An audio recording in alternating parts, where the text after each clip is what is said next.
Mr. Speaker, the Trans Mountain Pipeline is on life support. The British Columbia government is throwing up regulatory roadblocks, threatening to terminate this project. Canadian jobs and the economy are at risk.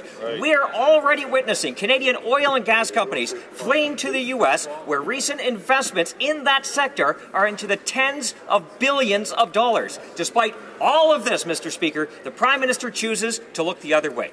When the Prime Minister is in Alberta today, will he commit to fight the BC government and ensure this important project gets built? Honourable Minister of Natural Resources. Mr. Speaker, I'm sure the honourable member knows that we actually approved the pipeline. And we approved the pipeline because of the thousands of jobs that it will create.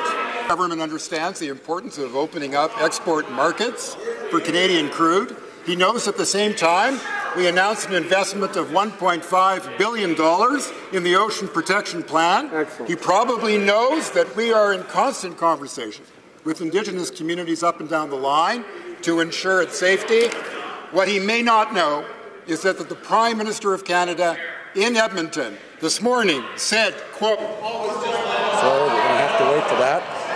Member for Edmonton Riverbend. Thank you, Mr. Speaker. Well, since the Minister mentions what the PM said being in Edmonton, today on CBC Radio, Edmonton, in response to what actions a PM could take to get the Kinder Morgan built, this was his response verbatim. It's still early on this, and we're still moving forward the way we always planned.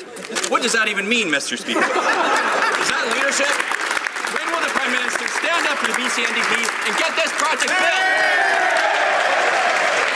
What the Prime Minister said was, we're going to get that pipeline built.